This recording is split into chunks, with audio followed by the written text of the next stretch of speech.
강혜신의 오늘의 미국.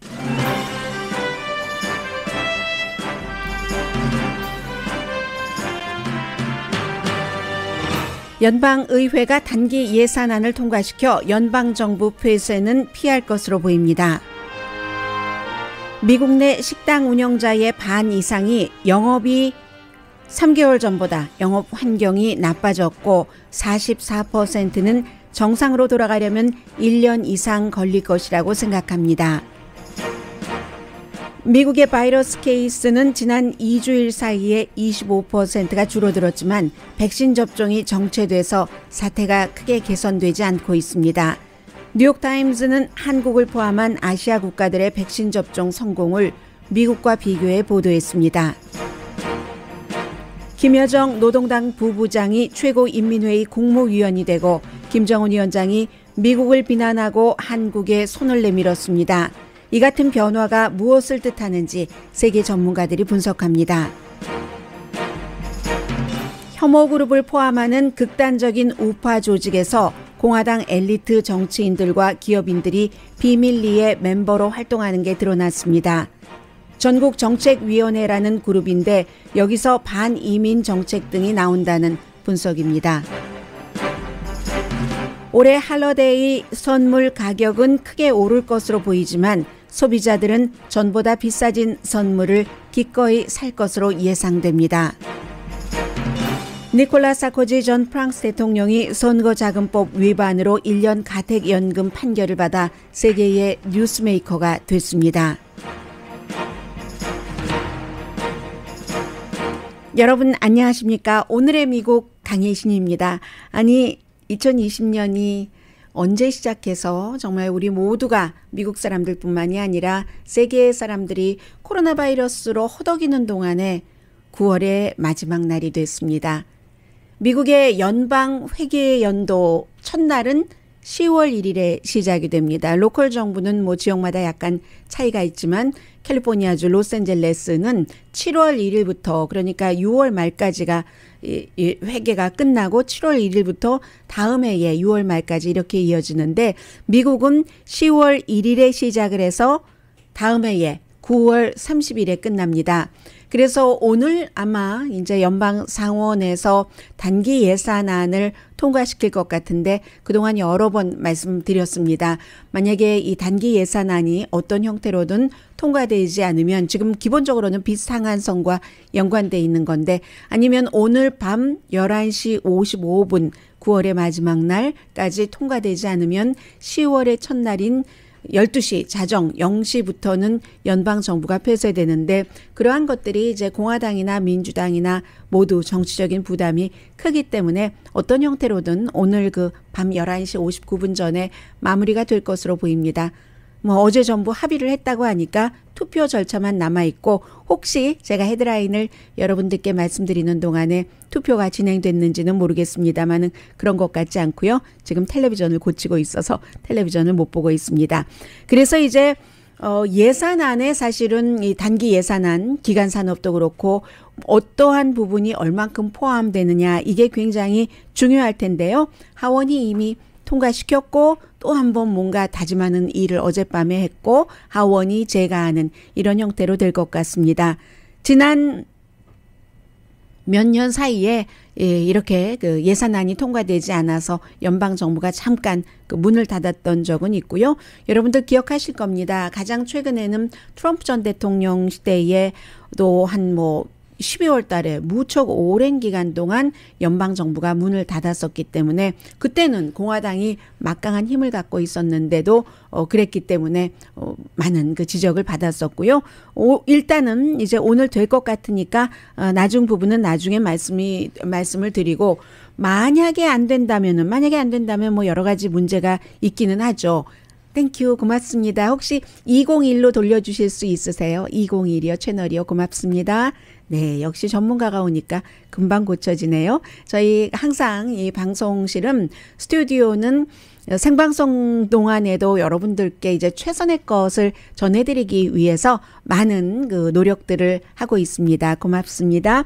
해서 만약에라고 지금 가정을 하고 있습니다. 통과되지 않는다면은 이게 연방 공무원부터 시작해서 그렇다 하더라도 아주 그 중요한 것은 나중으로 미뤄지고요. 뭐 예를 들어서 병원 문제, 제향군인청, 뭐 제향군인병원 같은 데는 연방 정부가 문을 닫더라도 일단은 오픈되고 그런 식으로 여러분들께서 혹시 소셜 세큐리티 나오지 않으면 어떡하는가 걱정을 하시는 분들이 계실 텐데 괜찮을 겁니다. 괜찮다고 괜찮을 것이라고 말씀을 드리고요.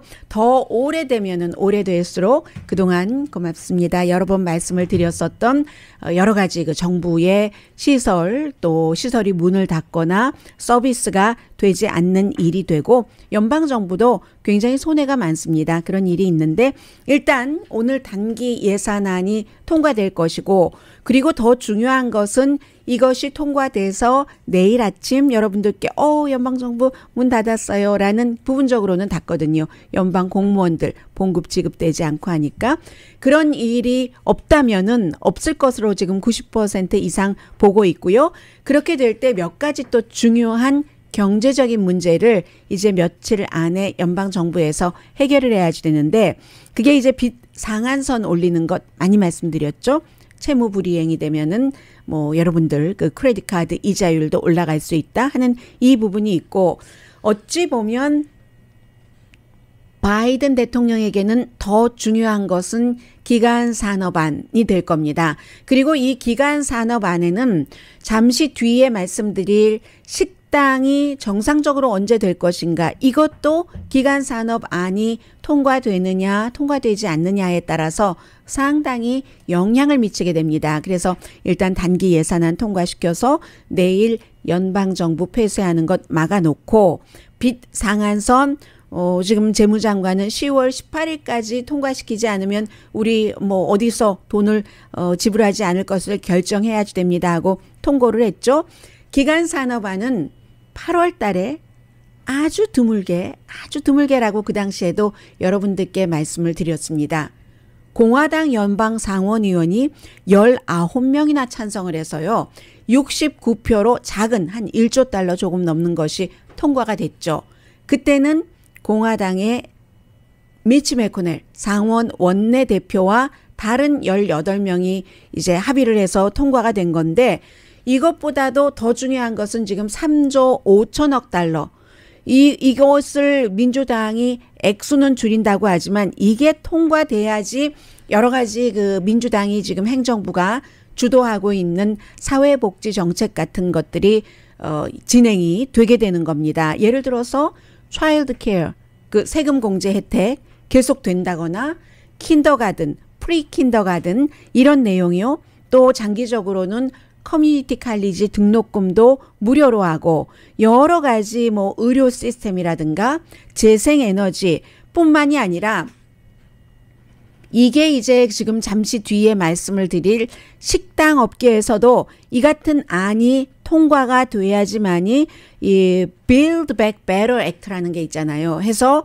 뭔가 레스토랑을 다시 살리기 하는 그 기금이 만들어져 있거든요. 그 안에 전부 포함이 돼 있는 겁니다. 그리고 무슨 뭐 모기지라든가 이런 것을 보조하는 것이라든가 많은 것들이 포함이 돼 있기 때문에 식당협회에서 의회에 편지를 보냈어요.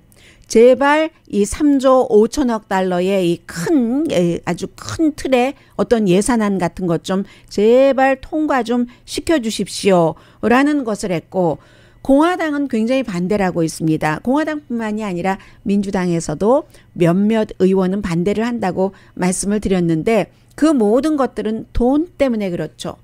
아니 돈을 벌지도 못하면서 어떻게 이렇게 그렇게 돈 쓰기만 좋아해? 그 가정이 어떻게 되려고 그래? 그 국가가 어떻게 되려고 그래? 하는 것이 공화당의 주장이고 민주당은 지금 비상사태다. 그리고 왜 그렇게 빚을 많이 지게 됐는가? 공화당이 뭐 원치도 않는 부자를 포함해서 부자들에게 세금을 너무 많이 감면해 줬기 때문에 빚이 늘어난 것이 아니냐라고 얘기를 하고 있잖아요. 그래서 이제 이 부분에 대해서 그럼 민주당은 뭐 3조 5천억 달러, 1조 몇천억 달러 이런 많은 돈들을 쓰겠다는 것인데 어떻게 그 재원을 마련을 할 것인가. 거기에 대해서 계속 끊임없이 변치 않는 것이 40만 달러 미만 연수입이신 분들은 아무 상관이 없고 40만 달러 이상 부부나 커플이 세금 보고 같이 하실 때는 그것보다 많은 액수죠. 2배 정도. 그리고 이 기업 그 법인세 같은 것을 올려서 상당히 충당을 하겠다 하는 것이고, 그래서 이제 이런 부분이 어떻게 될지 모르겠는데 식당협회에서요, 정부가 이럴 때는 저희를 도와주셔야지 됩니다. 말하는 근거가 있습니다. 전국 식당협회에서 조사를 했습니다. 식당을 운영하시는 분들이 반 이상의 분들이 3개월 전보다 오히려 지금 저희는 식당을 운영하기가 더 나쁩니다. 환경이 나쁘다는 얘기입니다. 종업원들 어떤 이유로든 부족하죠. 그리고 뭐 물류 대란 같은 것도 있고 부분적으로 원료, 재료, 식재료 같은 것들 하니까 뭐 비싸지잖아요. 재료값이. 스텝은 부족하고 델타 바이러스와 뭐 여러 가지 등등 해서, 그리고 음식값을 함부로 올릴 수도 없고 재료비는 비싸지고 나아졌다고 얘기하시는 분들도 계세요. 이런 분들은 틈새를 잘 뭐 파고 들어가셔서 또 그렇게 할 수 있는 형편이기 때문에 딜리버리를 많이 한다던가 단체 주문을 받는다든가 하시는 분들이었겠죠. 9%의 분들은 3개월 전보다 우리 식당 운영하기 좋아졌습니다 라고 얘기를 하는데, 왜 3개월 전으로 기간을 잡느냐면은 그게 바로 델타 바이러스가 한창일 때죠. 7월 달에 대단했습니다. 그때부터 이제 다시 직원들이 무서우니까 일 안 한다고 하기도 하고, 또 손님들도 식당에 가서 음식 먹는 것을 조금 꺼려 하시기도 했고, 제가 며칠 전에 다녀본 식당들은 제가 다녀본 식당만 그랬는지 거의 이 코로나 바이러스 이전 수준이라는 것을 알 수가 있었고, 또 식당 가운데서 젊은 사람들이 다니는 식당은 정말 꽉 찼습니다. 꽉 찼었고, 나이 드신 분들이 가시는 그런 식당은 조금 이 코비드 이전에 한창 바빴을 때보다는 조금 덜 바쁜 그런 분위기이던데, 지금요 45% 식당업을 하시는 분들이 실내는 완전하게 오픈하진 않았습니다 라고 답변을 하셨고요. 전국 식당협회의 조사입니다. 그리고 미국 사람들의 그 생각, 식당을 자주 다니시는 분들은 64%가 이젠 저는 식당 가서 밥 먹는 거 편합니다 라고 생각을 해서 7월 4일보다 7% 정도 오히려 높아졌습니다. 그 이후에 델타 변이 바이러스가 있는데도, 그런데도 식당을 하시는 분들은 앞서 말씀드린 것처럼 재료비라든가 스텝이 이런 문제 때문에 어렵다고 얘기를 하시는 거고요. 4분의 3이 우리 일하는 사람들이 부족합니다.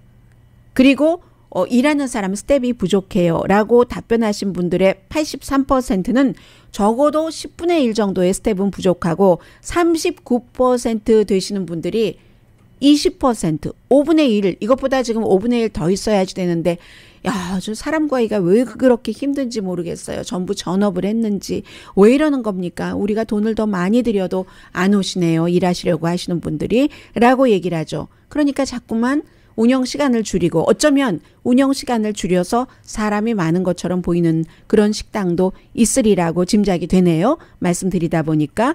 그러면 운영 시간 줄이고 스태프들에게 돈 더 주고 재료비 비싸고 음식값 맘대로 올리지 못하고 하면은 이윤은 줄어든다는 얘기입니다. 아마 한국 식당에 이런 케이스가 많을 거예요. 해장국집 올리지 않았거든요. 그게 재료비 비싸졌어도, 고기값, 채소값, 김치값 다 비싸졌어도 그런 것이고, 그리고 불만이 없다.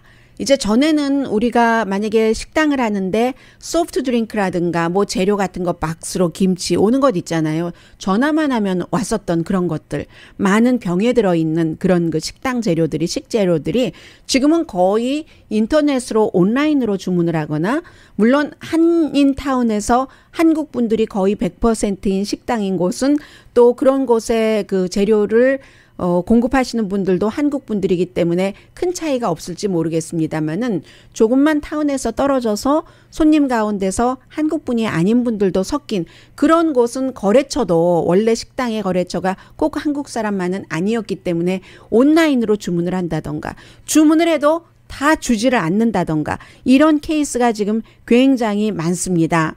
아무튼 그래서 재료비가 많이 들어갑니다 라고 얘기하신 분들은 91%예요. 식재료가 전보다. 많이 들어간다고 하는 이윤이 줄어들 수밖에 없다는 거죠.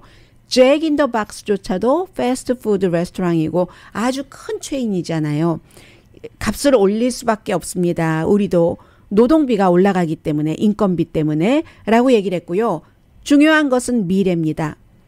앞으로 3개월을 어떻게 보십니까? 라는 그 물음에 대해서 55%의 식당을 운영하시는 분들께서 앞으로 3개월 동안 판매가 줄어들 것으로 예상합니다. 이게 달라질 수도 있어요. 왜냐하면 겨울이 돼서 한 번 더 이 변이 바이러스가 확 커질 것이다라는 그런 그 뉴스가 많이 있었고 지금은 그 뉴스가 반반이지만 막연한 이제 마음속에 들어가 있는 잠재 의식 때문에 그렇게 생각하실 수도 있지만 아무튼 3개월 안에 판매가 줄어들 것으로 예상이라기보다 각오예요. 이런 땐 정말 각오죠. 아픈 각오를 하고 계시는 분들이 그렇지 않다라고 생각하시는 분보다 많다는 얘기입니다.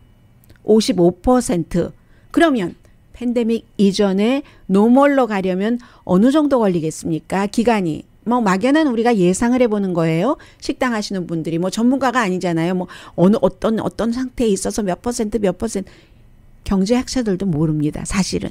그래서 노멀로 가려면 1년 이상 걸릴 겁니다. 라는 답변이 44%, 7개월에서 1년 사이 23%, 그러면 나머지는요. 19%의 식당 운영을 하고 계시는 분들은 절대로 노멀이라는 것은 없다. 비즈니스 환경에 대해서 말씀을 드리고 있는 겁니다. 그런데 구체적으로 조금 물어봤어요. 왜 그렇게 생각하세요? 했더니 이 팬데믹 이후에 이제 식당이 오픈을 해도 음식을 드시는 분들이 78%가 실내에서 음식 드시기를 꺼려 하신답니다. 22%만 That's okay. 나 뭐 실내에서 밥 먹는 거 괜찮아요 하고 전혀 꺼려하지 않으신다는 거죠. 그럼 식당을 하시는 분들은 지금이야 텐트 치고 천막 치고 사람들이 다 그러려니 하면서 먹지만 뭐 추워지고 더워지고 아무리 난로를 놓고 에어컨 뭐 놓고 뭐 물 나오는 분무기 뿌리고 한다 할지라도 길어지면은 피곤해지고 내가 돈 내면서 왜 이렇게 천막에서 후질근하게 밥을 먹어야 되지? 하는 생각을 하기 시작한다면 여러분들은 그 텐트라도 더 업그레이드를 하셔야지 되고 여러 가지 돈을 더 써야지만 되는 환경이 나오는 겁니다. 그래서 전국 이 식당 협회에서 의회에 편지를 보낸 거죠. 3조 5천억 달러 그 지출 안에서 돈이 얼만큼 깎이든지 상관없이 어쨌든 식당 업주들을 렌트비를 지원을 한다던가 여러 가지 현금으로 지원한다던가 그런 것들이 포함된 제발 연방정부에서 지금은 어느 정도까지는 돈을 좀 써주십시오 하는 그런 그 편지를 의회에 보냈습니다.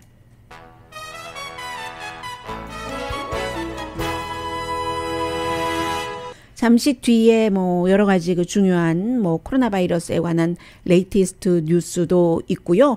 지금 또 텔레비전에 보니까 요즘 너무 가장 인지도가 짧은 시간에 높아진 사람은 웨스트 버지니아가 지역구인 조 맨신 의원입니다. 기간 산업에 대해서 얘기를 하고 있거든요. 이게 전부 아까 말씀드린 것처럼 기간 산업 안 하면 나하고 관계 없을 것 같지만 알게 모르게 다 그 연관이 되는 거죠. 잠시 뒤에 전해드립니다.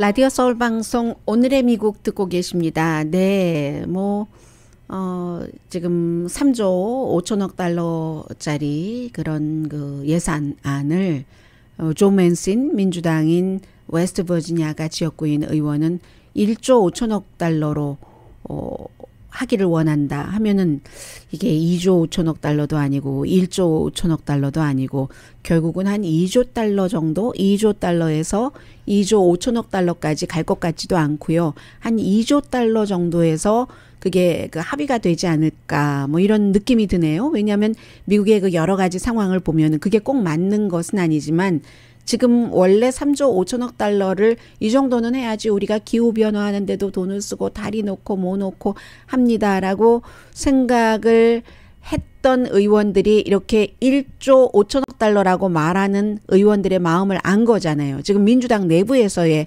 이것은 분열이기 때문에 그러니까 조 맨슨도 1조 5천억 달러라고 본인이 얘기하면 이것보다는 조금 더 쓸 것을 올릴 것을 각오하면서 얘기를 하는 것이고 처음에 3조 5천억 달러로 해놨던 민주당 정치인들도 3조 5천억 달러를 다 받을 것이라고 기대하지 않았을 겁니다. 당연히 해서 한 2조 달러에서 2조 5천억 달러까지 가지 않을 것 같기도 하지만 어쨌든 뭘 하기는 한다. 이런 얘기를 하고 있습니다. 그래서 뭐 그런 것은 이제 큰 그 실용적인 뉴스가 아니니까 그 정도에서 일단 끊고요. 미국에서는 지난 2주일 사이에 한 25% 바이러스 확진자는 줄어들었습니다. 하루에 11만 4천 케이스 정도. 사망률은 아직 올라가죠. 왜냐하면 7월 달부터 델타 변이가 시작이 돼서 막 그 아팠던 사람들이 견디지 못하고 이 사망률이 딱 피크에 오르고 피크를 칠 때 내려오기 시작하는 그런 것이고요. 이 몬태나가 가장 많이 늘어나고 엘라스카도 마찬가지입니다. 위스콘신도 테네시주와 캘리포니아주는 조금 줄어들고 있고요.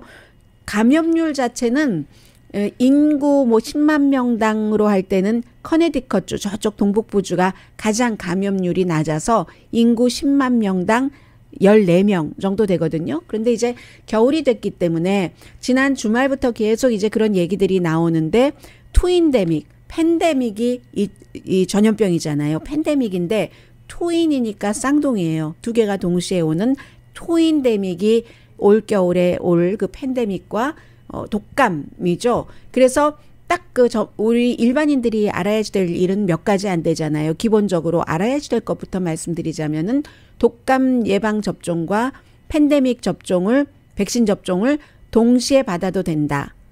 그리고 정말로 올해는 독감이 지난해보다는 더 많아질 것이라는 것은 누구나 짐작하는 바이고요. 왜냐하면 지난해에는 정말 사람들이 밖에 나올 수가 없었습니다. 전부 문을 닫았기 때문에. 그래서 감염률이 조금 줄어들었었는데 그리고 마스크를 너무 그때만 하더라도 철저히 쓰기 시작할 때였기 때문에 그랬는데 이번에는 그게 그렇게 되지 않는 거죠. 그리고 이 독감이라는 것도 사람들이 조금 매년 이렇게 겪어놔야지 뭐 백신 접종은 워낙에 이 코로나 바이러스 접종률보다 효과가 낮지만요. 한 50% 정도 된다고 하잖아요. 백신 접종을 받는 사람도 50%. 독감 백신이요. 그 독감 백신의 효율성도 한 50%. 그러니까 이거는 코비드 백신 접종률보다 접종률도 낮고 그리고 효과도 훨씬 낮은 편이잖아요. 그런데 올해 코비드와 백신 접종이 동시에 걸릴 수도 있는 거예요. 그렇기 때문에 여러분들께서는 꼭 그 백신 접종을 받으시기를 말씀을 드리고요. 그리고 이렇게 되는 케이스는 하나보다 투인이니까 당연히 더 강해질 테고 가장 걱정되는 부분은 지금 몸이 약하신 분이나 나이 드신 분들 이런 분들이 폐를 공격당할 수 있다는 겁니다. 러그를 공격당할 수 있어서 호흡기 질환이니까요. 이 코비드 19도 해서 이제 여러분들 동시에 맞으시라 하는 말씀 드리고요. 임산부도 결국은 이 질병통제국에서 코로나 바이러스 백신 접종을 권고를 했습니다. 그런데 이제 백신 접종 같은 경우가 지금 보면은 미국은 거의 정체예요. 한 2번 다 맞은 사람 50% 평균 전국적으로 이것보다 훨씬 많은 곳도 있지만 버몬트주 같은 경우 동북부주 있지만 어쨌든 평균은 55% 정도 되는데 유럽도 마찬가지죠. 유럽과 미국 많이 배운 사람들이 있는 곳이기도 하고 극단주의적인 정치 성향이 그런 사람들이 많이 있는 곳이기도 하고 그럴 때 그 국가에서 어떤 정부에 대한 신뢰도가 굉장히 떨어지기도 하죠. 그리고 그것보다도 더 중요한 것은 미국에서는 백신이 정치화됐기 때문에 백신을 생산을 하고 그것도 2종류나 뭐 만들어낸 국가이기도 하고 그런데도 불구하고 처음에만 반짝하다가 아시아 그 퍼시픽 국가보다 미국이 이제 백신 접종률이 점점 내려가고 있습니다. 그것을 이제 오늘 뉴욕타임스가 아주 자세히 보도를 했는데 뭐 한국 분들은 다 알고 계시는 내용이에요. 한국, 일본, 싱가포르, 말레이시아 이런 아시아 국가들과 미국의 백신 접종률에 대해서 얘기를 하는데 세계에서 적어도 한 번 백신 접종을 받은 비율은 45.2%랍니다. 전면적인 접종이 아니라요. 이제 한 번 정도. 그러면 G7 국가들은 전부 뭐 65% 정도 되고 미국이 낮아서 지금 뭐 55%, 56%, 일본도 그 정도. 일본이 지금 미국보다 약간 앞서가고 있습니다. 그런데 저소득층 국가에서는 아주 저소득층 국가는 지금 2.3%밖에 안 되고요. 100명당 지금 보면은 이게 뭐 인구 100명당 몇 명이 맞았는가 이게 굉장히 중요하잖아요. 거기에 예로 한국, 일본, 말레이시아가 미국 인구 100명당 백신 접종을 받은 것보다 훨씬 많다라고 해서 지금 일본의 경우는 2번 다 맞은 사람이 일본 60% 넘었군요. 미국보다 이제 훨씬 몇 퍼센트 한 4%포인트 정도 앞서가네요.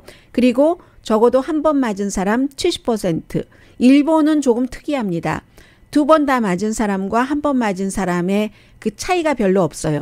인구가 노령화고 하니까 아마 동시에 많이 놔서 그럴 수도 있고 한국이 전체적인 인구의 노령화가 일본하고 비교할 수 없이 젊잖아요. 그래서 한국은 지금 전체적으로는 한 번 맞은 사람이 한국이 더 높습니다. 일본보다. 한 번 접종 받으신 분이 지금 76%, 그리고 완전히 2번 다 받으신 분들은 일본보다 한 10% 작은 50% 정도 되거든요.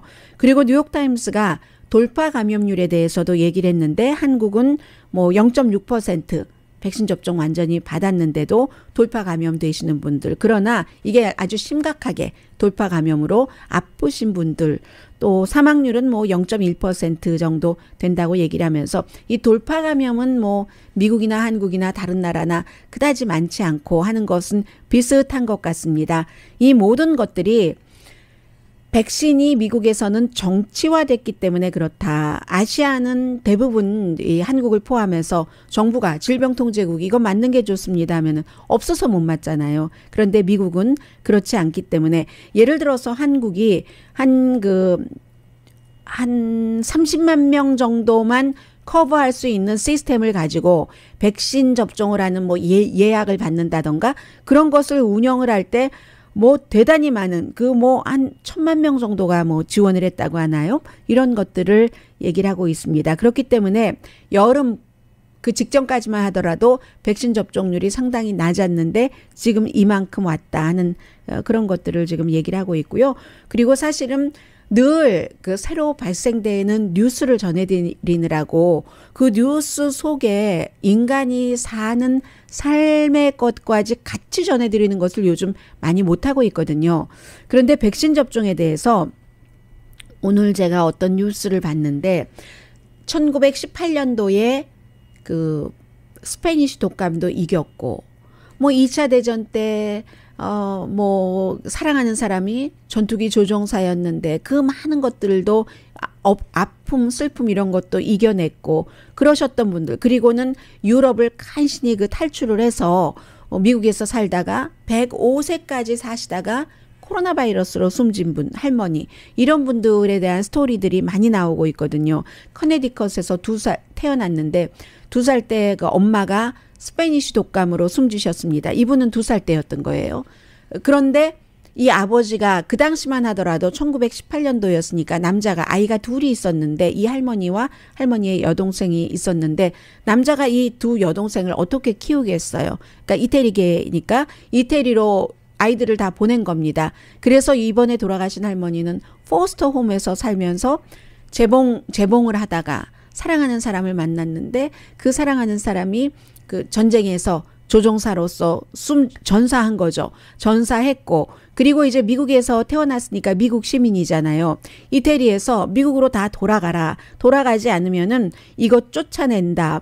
이태리가 늦게 1940년도에 참전을 했잖아요. 가라 했는데도 이제 사랑하는 사람 생각하고 하다가 안 가다가 사랑하는 사람 전사했고 어디로 포르투갈에 리스본으로 해서 미국으로 와서도 어렵게 살다가 사랑하는 사람을 만나서 정말 아주 또 아이를 낳았는데 그 아이가 장애예요.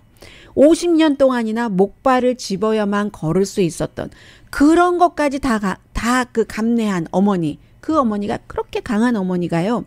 105살 되셨는데 9월 9일에 기침을 하셨고, 그런데 이것도 아주 슬프게도 이 105세 되신 할머니를 케어해 주시는 분의 남편이 아이다호에 있는 결혼식에 참석을 했다가 남편으로부터 아내에게 옮기고 이 할머니를 돌봐주시던 케어기버인 이분께서 할머니에게 옮기고 해서 세 분이 모두 감염되셔서 뭐 이틀 뒤에 병원에 가셔서 산소 공급 받으셨고 그 다음에 이제 바로 폐렴 걸리셨고 그 뒤에 16일 그러니까 코로나 바이러스에 걸리신 게 9일이고 9일 거의 일주일 만에 이 할머니가 온갖 어려움을 다 겪으신 이 딸이 장애를 겪고 있는 그 따님이 그렇게 얘기를 하시는 거예요. 우리 엄마 정말 슈퍼맨 중에 슈퍼맨인데 이렇게 갑자기 가실 줄 상상도 못했다. 이게 코로나 바이러스입니다. 잠시 뒤에 뵙겠습니다.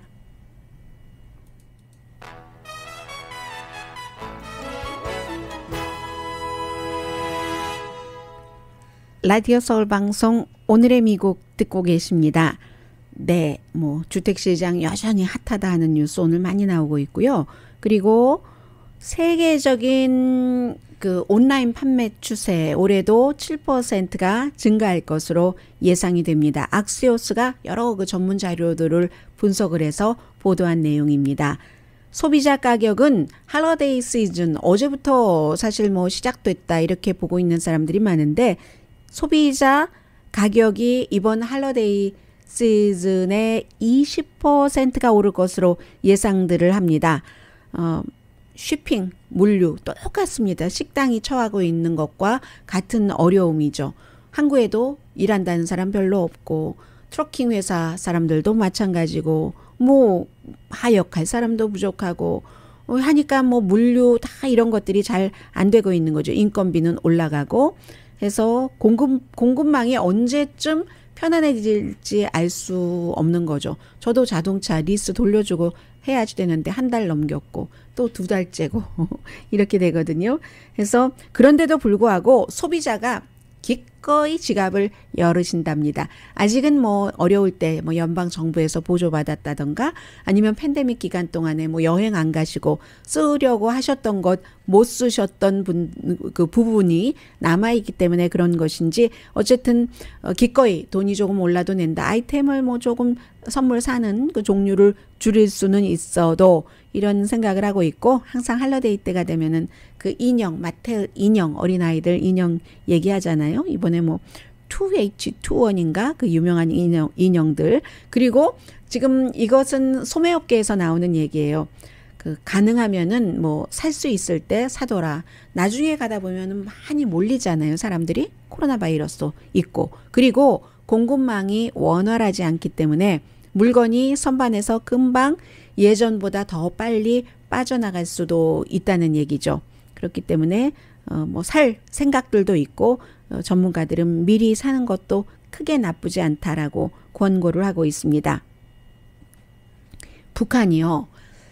아주 몇 개월 동안이나 전혀 움직이지 않는 듯 하다가 최근에 정말 빨리 움직이고 있습니다. 어제 이제 최고인민회의에서 뭐 이틀째 이 김정은 위원장이 연설도 했고 그리고 이제 그 전에 김여정 노동당 부부장이 여성으로서는 지금 유일합니다. 유일한 최고인민회의 국무위원회 됐습니다. 최고인민회의 그 국무위원이라고 하면은 이 사람들이 모든 것을 결정하는 거잖아요. 경제, 국방, 사회에 관한 중요한 북한의 정부 조직 중에서 그 최고의 조직 중에서도 최고의 사람들이 가장 중요한 정치인들이라고 볼 수 있겠죠.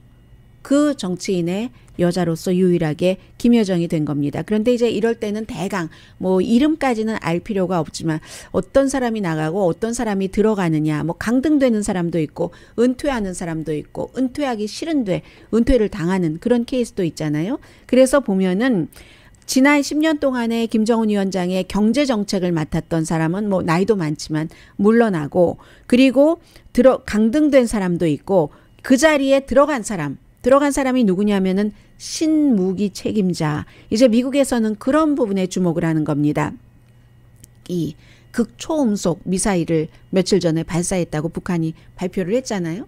막 하도 그 속도도 빠르고 궤도도 달라지고 하니까 요격하기가 힘들다는, 물론 아직까지 완성 단계는 아니지만 그러한 신무기 책임자인 박정천, 이 사람에 이제 주목을 하는 겁니다.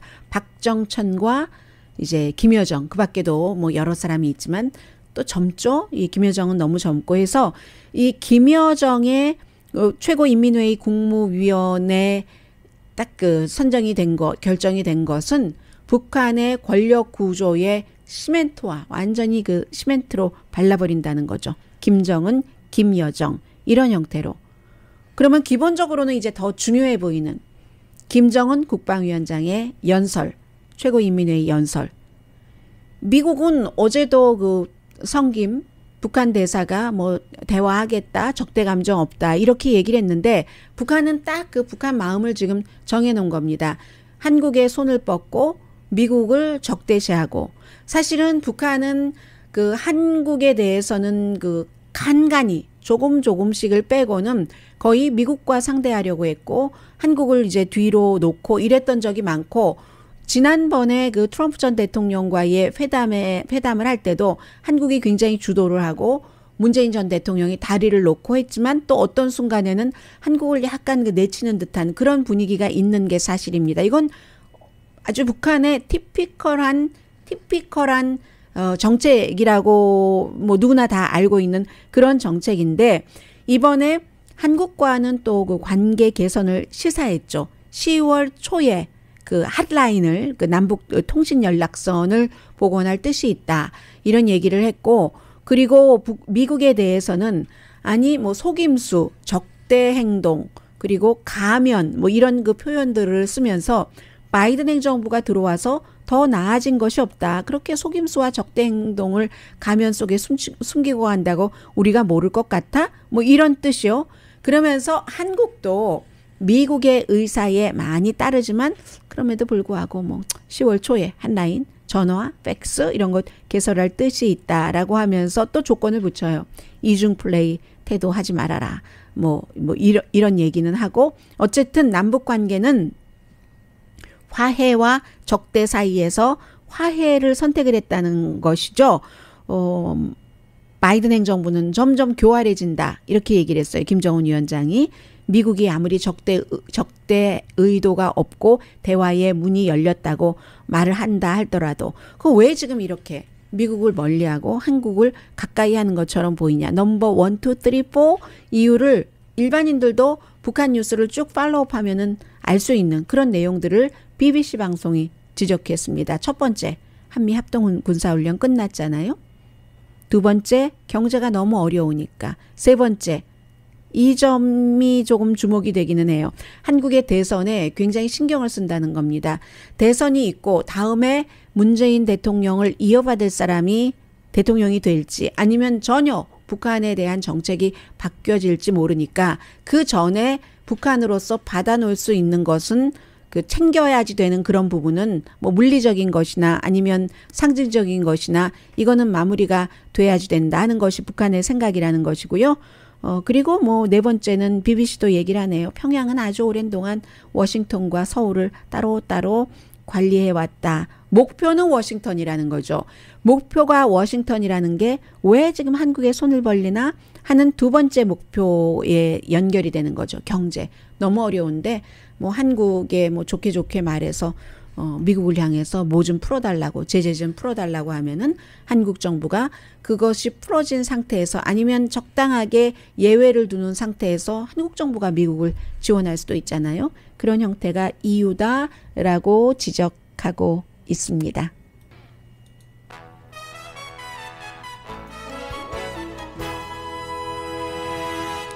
라디오 서울 방송 오늘의 미국 듣고 계십니다.